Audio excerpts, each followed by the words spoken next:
Good afternoon, everyone. My name is Don Anderson. I'm chair of the East Long Meadow Planning Matters Subcommittee, and I call our meeting to order. It's at 3:05, and for those who are joining us for the first time, we are a subcommittee of the East Long Meadow Town Council, and our challenge is to review a proposed bylaw that was submitted by the East Long Meadow Planning Board to make comments and changes and revisions, and either send it back to the planning board for further comment or send it to the town council with a recommendation one way or the other.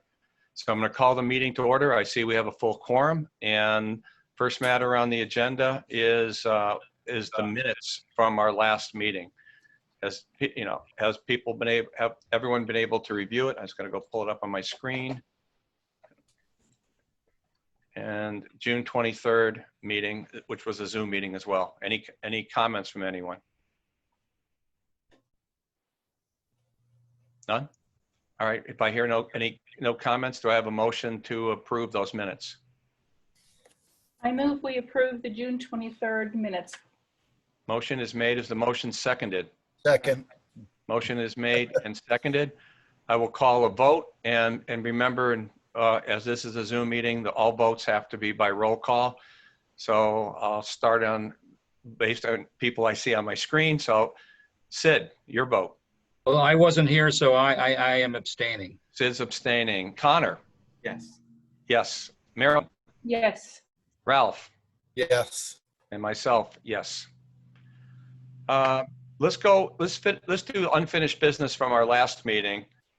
And let's do the things I think are fairly straightforward and easy. I don't think there was additional comment on the affordable housing window being 10 to 20%.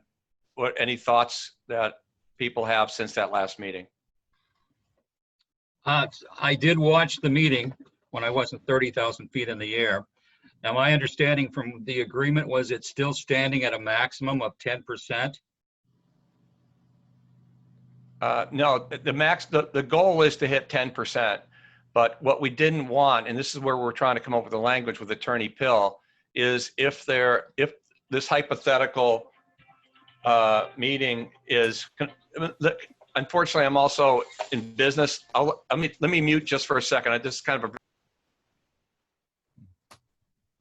So now that we've got Don out of the way, Let's talk about it. Okay. Marilyn. As far as I'm concerned, Sid, we were firm on the 10% maximum for the percentage for affordable housing. And right. When the meeting was done, we were, my understanding was that we were going to come up with some language that said the requirement was 10% and the maximum was 10%.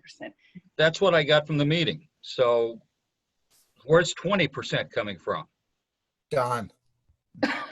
Well, we need to address this. So my thought, I kept reading the language that we had, and it sounds to me like the way I read it is it's both a maximum and a minimum. It's a 10% that we have in there. Yeah, the reason for, I'm sorry, again, I apologize, my business. The 10% is to make sure that the town is not put in a situation that may be vulnerable for another comprehensive permit. And the 20% is in case the developer sells to another developer with a different business model and decides to make the entire housing, which lends itself to more children and so forth, and more impact to the school systems. And I think that's what the mindset is, not to say we want it to be at 20%, but not to exceed 20%. But Well, Don, if I may, go ahead, Ralph. so what I was going to say is if another developer buys it and chooses to go through 40B, that puts the Zoning Board of Appeals into play, and there's already maximums and all set by the state. This is a bylaw for a mixed-use district. I think the way we have it written at a 10% maximum, that it's a maximum of 10%, a minimum of 10%. It has to be 10% affordable housing is the correct way to go. That's Okay. my thought on it. Is that the consensus of everyone else too, that we feel we have adequate protection with that? Yes. Makes sense to me. I think it's simple enough. Connor, your thoughts? Yeah, I think that keeps it simple enough. It doesn't get too complicated and Okay. seems like it still protects us. And Marilyn, your thoughts? I've always been in support of a maximum of 10%. The requirement is 10%. I think it's clear. And the language as it stands is fine. No further clarification to make sure not to exceed or anything like that. So All we right. don't need to vote on this. No, the wording's already been approved. The vote would have been to change it. So Okay. we'll keep it the way it is. Thank you, Don. All right, the next one is the bedroom size. I roughed out some language. I did get a comment late last night and I made an edit to it. Have you seen it or do you want me to read it? I have not seen it. Okay, basically the task I had was to come up with language with 53B12G. And the revision is residential condominium units shall consist of a mix of 1 and 2 bedroom single family units. Now, do we want the word units twice? I'll leave that up to you. Ground level built standalone single family residential condominium and townhouses may not exceed 3 bedrooms. Of course, it's a lawyer, so it's verbose. So if we can tighten it up, I'm welcome to those ideas. I was just It should be all in your inbox, but I can tweak it on the fly. I did read it because I did see that you sent it out. I was just a little confused because I thought, I mean, the way it makes it sound like residential condominiums with like 1 and 2, I thought that was more like apartments we wanted 1 and 2, whereas we wanted townhomes and condos to be 3. Right. Okay. So add the word residential condominium units and apartments. No. No. When, I guess, I don't know, to be truthful, I don't know where this language came from, Don. And I'm just, when we talked about it last go around, we basically dealt with 1 to 2 bedrooms for apartments. Apartments were rentals. And the feeling was that the rental options would be the 1 to 2 bedrooms. The purchase option would be up to 3 bedrooms, which would be your condos and your townhomes. Now, you also have added ground level built standalone. Right. See, that's where I'm glad you pointed that out. My understanding was unfortunately, folks, we have to deal with the project, even though the project's not before us. My concern was that the apartments and the condos, what I thought are the same, that when the developer hit a certain amount of condo sales, and that was a function of what's their break-even point or whatever number they're picking, that then they're going to retain the rest and offer them as apartments. So I thought they're the same size, all of them. So that's why I put that in there. But if the idea is that condominiums can be different sizes and the rentals are going to be smaller, well, that's a different story. That wasn't my take. But your take was, go ahead, Marilyn. I think we're getting a little bit too detailed for a project that may not be a project someplace else. I mean, we really don't know if what will be built will be standalone or if they're all going to be part of a high-rise building. I think we should go with limiting the bedrooms for apartments for the rental piece. And when it comes to a condominium, which is a purchase item, up to 3 bedrooms. And then as to how it plays out in the development, that's up to the project. And we don't know what that's going to be. I would agree with that. That sounds good. Don, you do have John in the audience. I'm not sure if you wanted me to pull him in or not. Please do.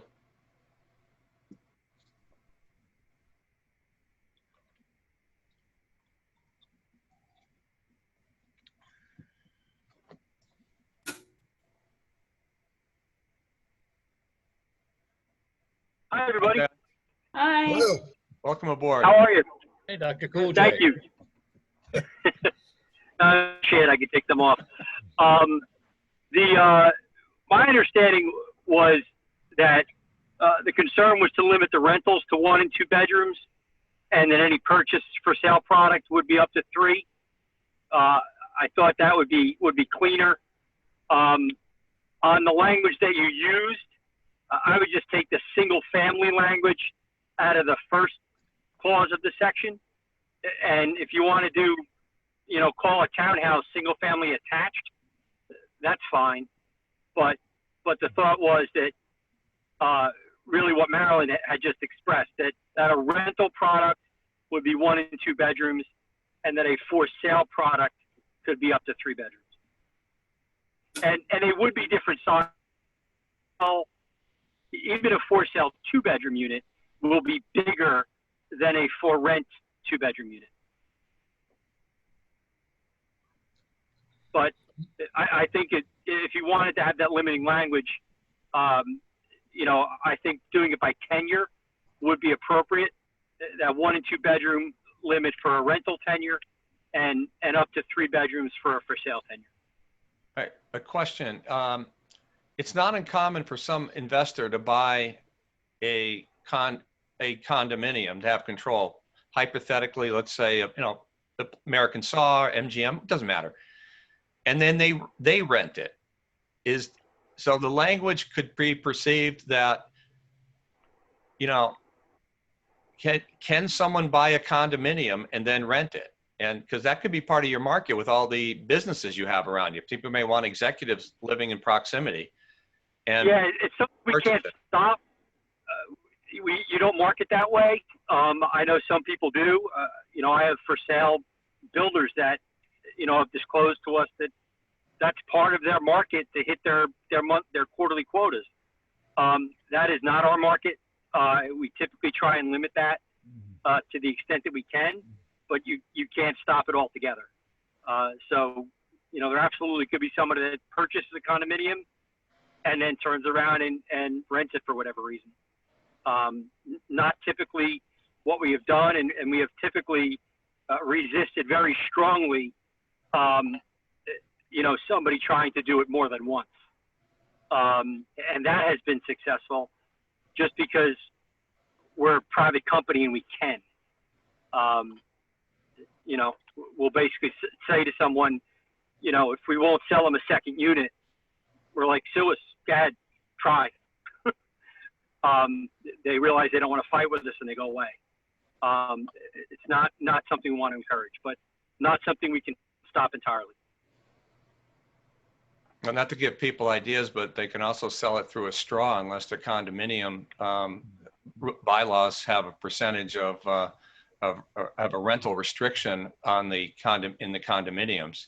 Because I know certain condos, like there's one in Springfield and there's some others that have too many single-owned units that are for rental, and you can't get certain government loans because of that. Too much control on one person. So if, say, I'll pick on Marilyn, she owns a property, she wants to move to the Cape, and then she sells it to the neighbor who's already renting the piece, and you guys wouldn't be able to stop that, correct? No, it's very difficult. If people want to hide it, they can hide it. You can hide real estate, but again, it's not something that people have been successful in doing in our projects. It just hasn't happened. But again, you can't stop it.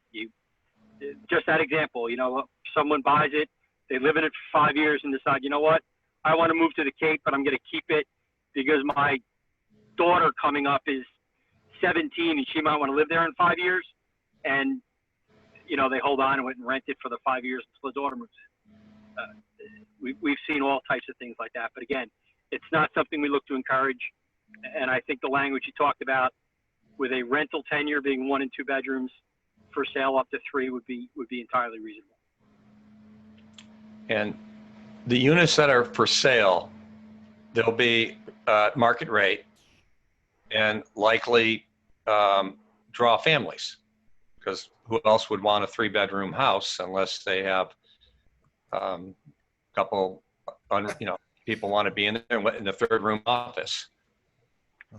Yeah, most the single largest household today, Don, is one person. It's almost 40% of new household formation is single person, and right behind that is two people. So again, you're finding even someone buying are typically ones and twos, and they do exactly what you're saying. Is the second, the second or third bedroom is an office. It's an office and a guest room, whatever the case may be. So we think with COVID, there's going to be a push potentially for some of that with a 3-bedroom sale, and that would be appropriate. We think that could work. It's a product that we have in other places. A 3-bedroom condominium product that is for sale. And again, with COVID, with people being at home, we're seeing people want a little more space, want the extra bedroom. We've already made a change to our sound transmission coefficients that we designed for. So we're going to have actually insulation in between rooms inside the unit. Just things we're learning as we're going through, the last 3-4 months that are very desirable in the market. Okay. All right. Well, thanks for clarifying it, because I misunderstood. I thought at one previous meeting it was you guys were going to be selling units until you hit a certain point, and then at that point you're going to retain the rest, and they were going to be rentals. So obviously that was my take, and it clearly it wasn't correct. Can I confirm something, Don? Yes, Sid, please. John, just one thing on the 3-bedroom units. Are you seeing more and more office spaces, more and more empty nesters having their kids come back home? Are you seeing younger couples buying these condos with children that would be using our school system? Not seeing children in a condominium or a rental situation. Very, very low. Okay. Particularly at the high income levels and high rental and for sale levels that we're talking about for these units. For a condominium, you're talking four to five children per 100 units. Very, very low. Less, on the 4% range. Even for a townhouse product that is a 3-bedroom townhouse, you're seeing school-age children numbers that are less than 10%. So if you had 100 townhouses, you'd have 10 school-age children in all 100 units. Okay. It's just not. It's not a desirable product for someone at that price point. In East Longmeadow today, for what we're going to sell, a 3-bedroom townhouse, you can buy a very nice 3 or 4 bedroom single-family home on a 1/4-acre lot with a yard and a swing set, and that's a better choice, for my son and his wife and my grandson, than to be in a 3-bedroom townhouse. Okay, thank you. Thank you, John. I think that makes a lot of sense. Yes, to me. Marilyn. I think also the fact that now we're not age restricted. We have one family with one child in 100 units, and my husband and I each have an office. So we're the two of us are using up space that people could call bedrooms. So I think that it's a quality of life issue or change that we're talking about here. And I think John is right with respect to the cost of what their market will be in terms of what's better suited for a younger family, and that's a house with some lawn and a swing set and a basketball hoop and stuff like that, which they're not going to have. Oh, I agree. Yeah. Marilyn. I just don't want our school committee to freak out. Not that they would. We've been in contact with the school committee, with the superintendent. We've had different conversations back and forth, and we committed to him to have an impact study, so we can have this conversation. Now that we're talking about this host community agreement moving up a little bit in the process, by what it sounds, that's going to be done sooner than later. As the zoning comes together, you can then say, okay, this is what I think the place is going to look like based on the bylaw. Here, let's run this model, and at least it's not a total shot in the dark. So we'll be able to run an impact study and say, yes, for the 100 townhomes, we're going to have 10 kids. For the 100 condominiums for sale, we're going to have 8 kids. For the 200 units that are for rent, we're going to have 6 kids. And then for the 40 affordable units, you're probably going to have 30 kids, maybe 25 if we have some one-bedroom affordables. You know, and that's your number. You know, so you're going to be talking, you know, up 40 children, 50 children. You know, nothing nuts, but an impact. You know, but we agreed with the school committee we'd put that together.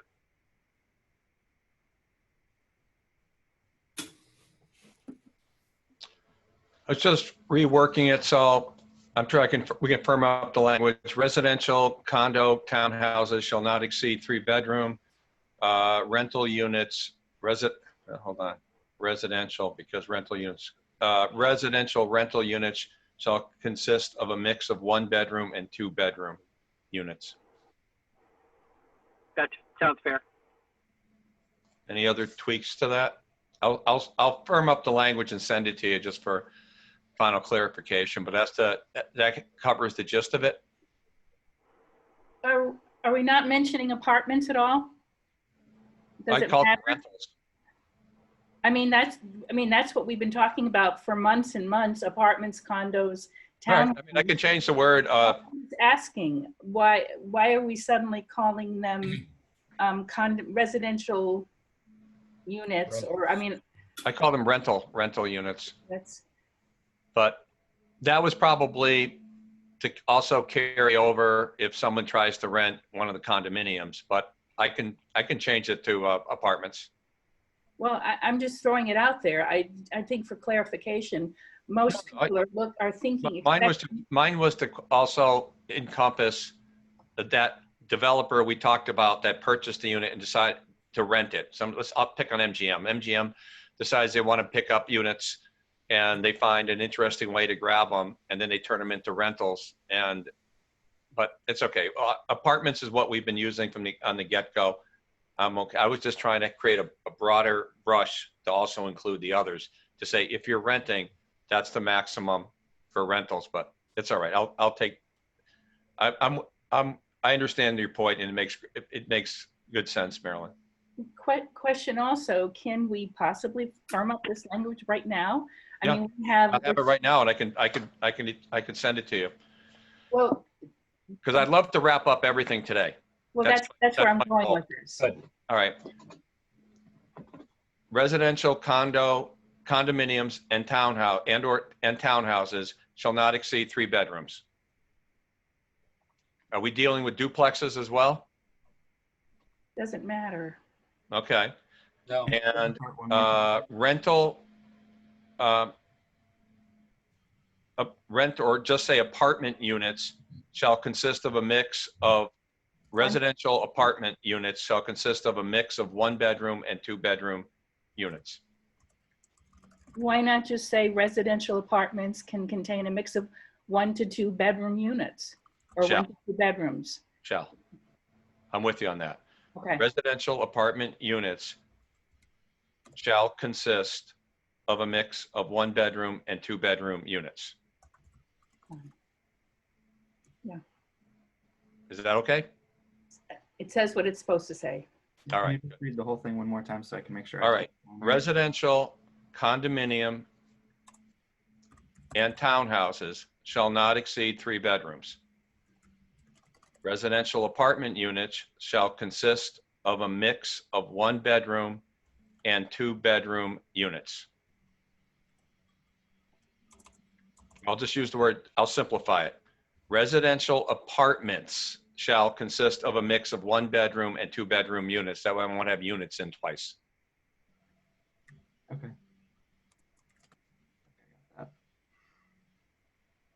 Any thoughts?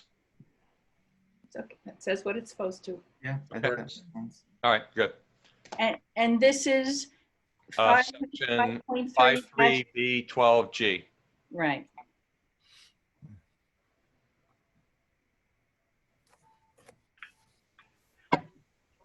Don, if after the meeting, if you want to email that to I me, am. I have it up on my But it- other computer screen. It's going to be, you guys will have it within seconds after the meeting.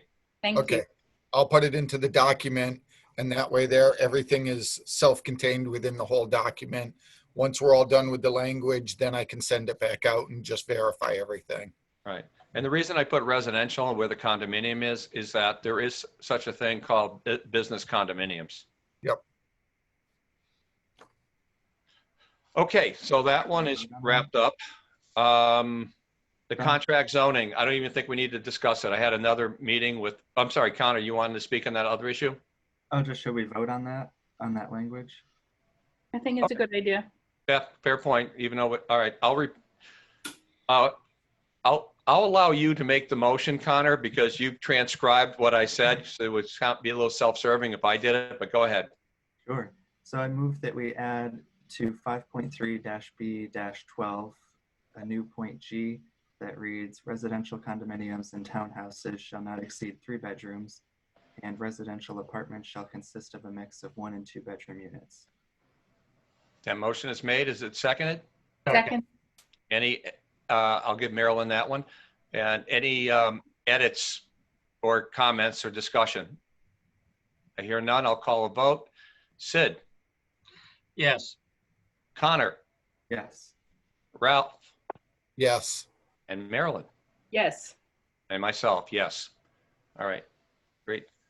Cool. All right, the next part that I had on my checklist was that whole discussion we had about contract zoning.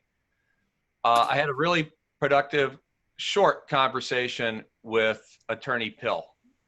And I think he came up with a good compromise solution, which doesn't necessarily have to be in the bylaw.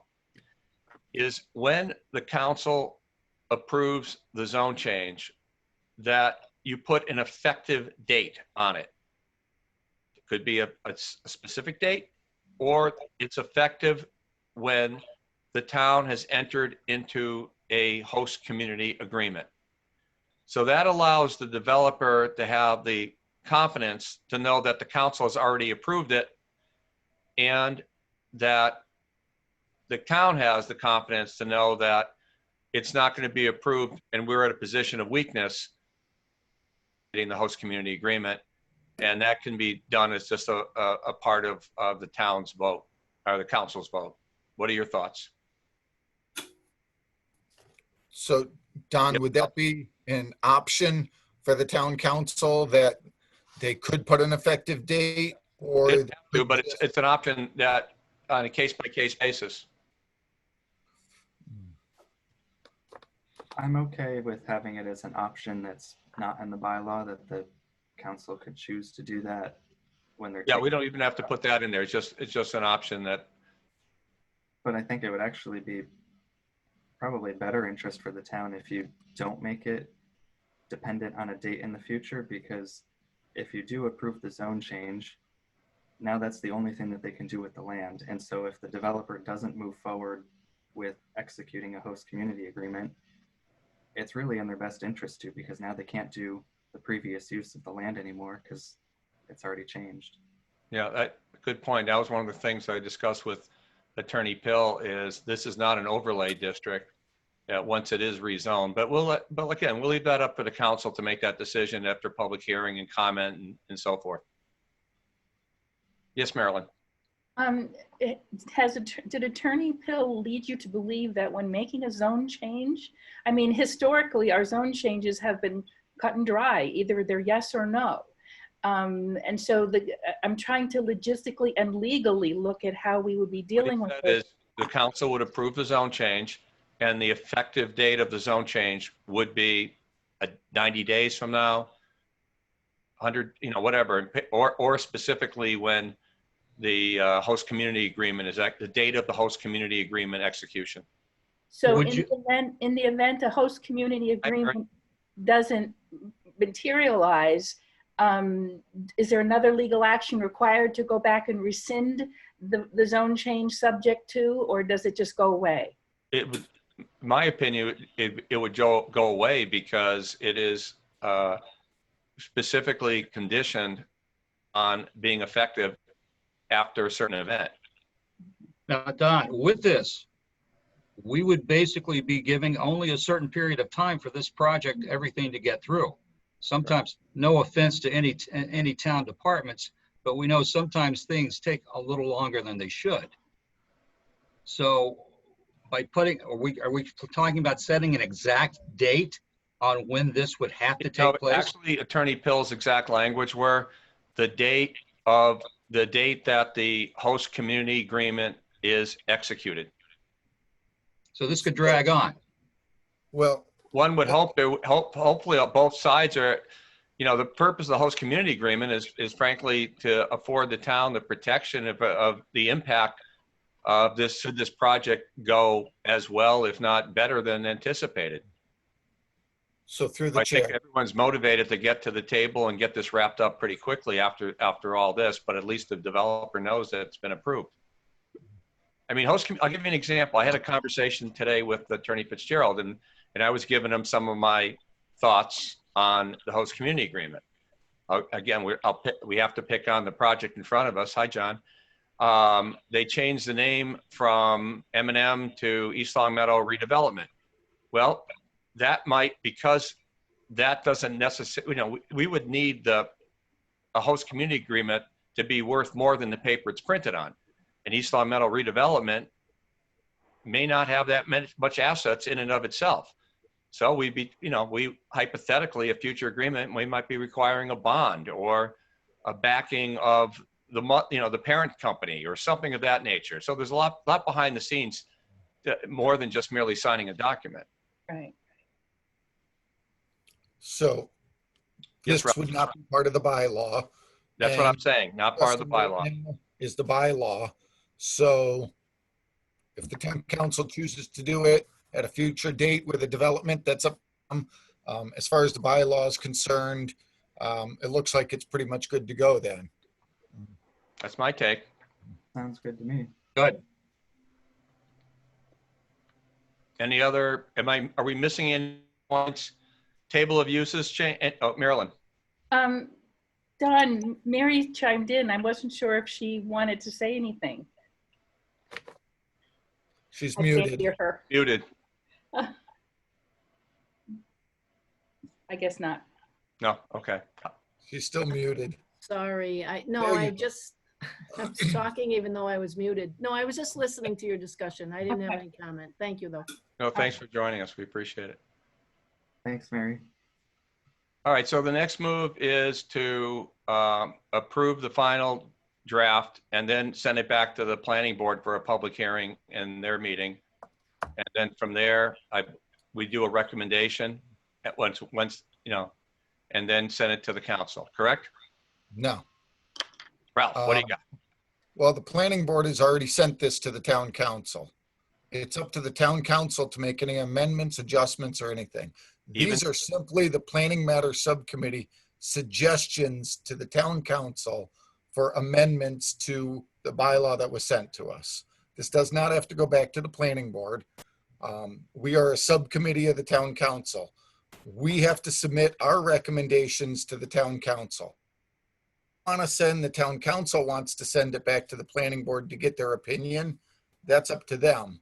But for us, we're only a subcommittee. Ours goes directly to the council. Even with the substantive changes we made. That's up to the council if they choose to send it back to the planning board to make sure that it's what they wanted. All right, any other thoughts on that comment? Marilyn? My only comment is that you're correct that the document is substantively different than what we originally received from the planning board. So they would be having a public hearing on a document that they didn't prepare. So I'm tend to want to agree with Ralph to send it back to the council and have the council make a decision, or perhaps we could have a combined hearing with the planning board and the council together, rather than, I guess we're. I I don't know. think it's You hear me? Okay, I'm not sure what all that was. Anyway, maybe we could send it back to the council and determine if we want to have a combined hearing with the planning board, which would be more time efficient. Okay, put it that way then, as long as we're not overstepping anything. A side question. Do we still have minutes that have not been Yes, we submitted and need, voted on? I had a talk with Bethany, and she absolutely made it very clear that when her prior position's replacement is hired, that individual's job description will include being the clerk of the Planning Matters Subcommittee.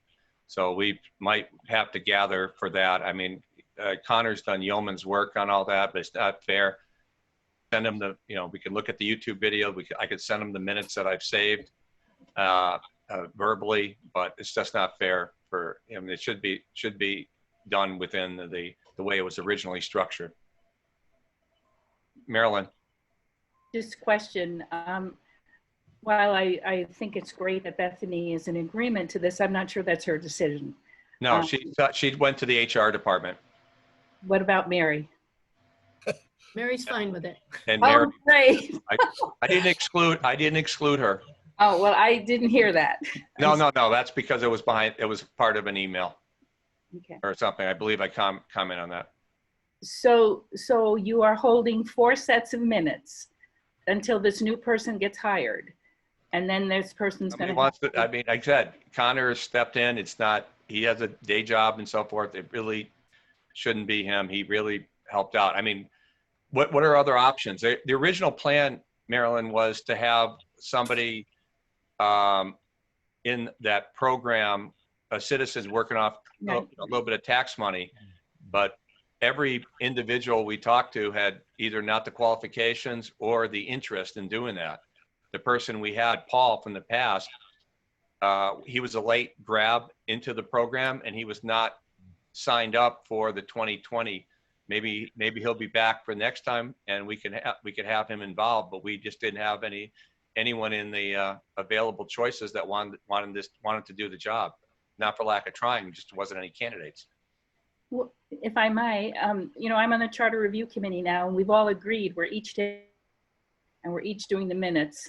I did them this past week. Kathy Hill did them the week before or the meeting before. We have 4 sets left. Taking Connor out of the mix, there are 4 of us. Why don't we each take 1 week and each do 1 week of minutes and get it done? We can even look at LCAT for the information as well, because I'm sure they're there, and just finish it up rather than just keeping this, on the docket for forever. All right, there's a thought there. So with that, Don, if you want to send the 4 different dates and just say, Ralph, would you do this date? Marilyn, this date, Sid, this date, I'm doing this one. And I'll make sure I get mine done. All right, we'll try to identify what the 4 dates are. I do have the 4 dates.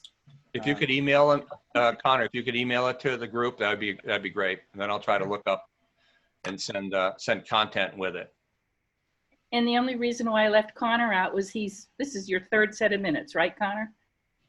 Yeah, I think Days? 3. Yeah. So I think it's only fair.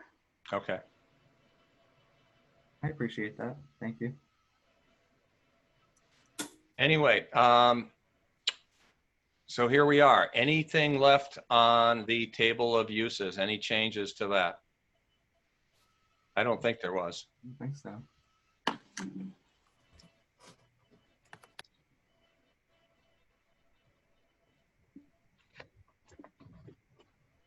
Ralph is gone. Yes, go ahead. Okay. Ralph is back. Ralph is going to make the changes on the document. I realize we're talking about a table of uses. I don't think we've made any changes, but I would like to just go through and do another quick review, because I did pick up one typo in the document that I'd like to correct with Ralph. And Ralph, Okay. together, but I don't believe there are any changes on the table of uses. You picked up a Typo, typo. if you don't mind me asking. Just one. What was it? I can't. Never mind. Okay.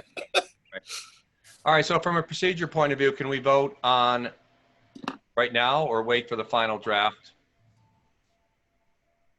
I mean, if it's, if it's just a typo and it's not substantive, I That's right. incorporate the new language that we've added today with that section G.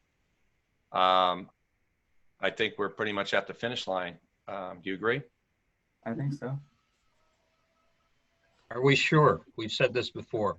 That's what my point is, that is this change, and again, it's merely a typo. It doesn't change anything substantively, correct, Marilyn? Oh, gosh, I think it's an A rather than an O. Oh, No, okay. it's very simple. That's fine.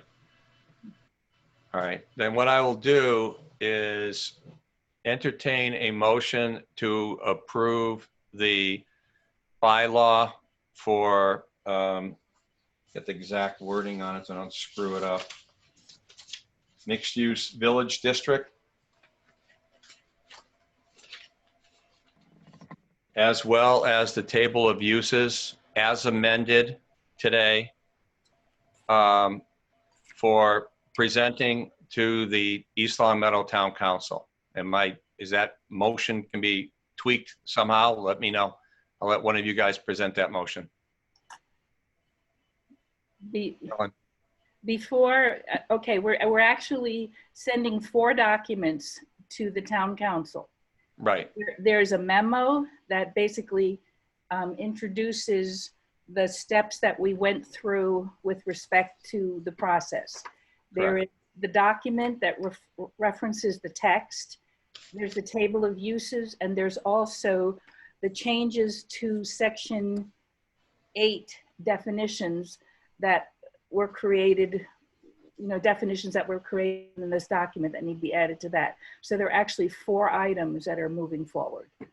All right, procedurally, do we have to vote? I'm asking without having the answer on each one individually, or can we vote collectively? I'm thinking we can probably do it as a collective, can't we? Collective. I would think so as a collective, if we're just really just reporting them all to the town council. It's not like we're making them final and approved, right? Right. It still can be, like I said, it's still going to go through the town council as well. So Marilyn, I'll allow you to make the motion if you don't mind. Okay, let me get my documents here. All right. I move that we submit to the town council the mixed use village district bylaw memo, accompanied by the actual content of the bylaw, the East Long Meadow schedule of use regulations, as well as section 8 definitions that have been modified within this document. All right. The motion has been made. Is the motion seconded? Second. And seconded by Connor. Any discussion? Hearing none. I will call for a vote. Sid, Yes. Connor, Yes. Marilyn, Yes. Ralph, Yes. and myself, yes. Motion carries by the subcommittee. Amazing work, everybody. And we'll wrap up those minutes and just have a procedural meeting just to take care of that in the relatively near future. Thank you, everyone. When will this go before the council now? Is there a time limit? I'm not, well, maybe Mary can chime in. I don't know how packed the agenda is next week, a week from today. Backed on the 14th. No, I wouldn't do it. All right, so, okay. So there may be another meeting on the 21st, but I'm not certain of that yet. That's up to, obviously, it's up to the council. Next But that's meeting, what the we've meeting, talked about. meeting after that and so forth. Okay. I would imagine though, even at the next council meeting though, just under communications and correspondence, that you could just at least inform all the councilors that, yes, we are done as a subcommittee with the topic. Yeah, that'll be, usually they have subcommittee reports and I'm sure that can be squeezed into the next meeting. We got plenty of time to get it on the agenda. If they just put that in, or otherwise it will go under council comments. We'll get that in there. Yep. All right. I would assume, Don, that this Yes, is, Ralph, go ahead.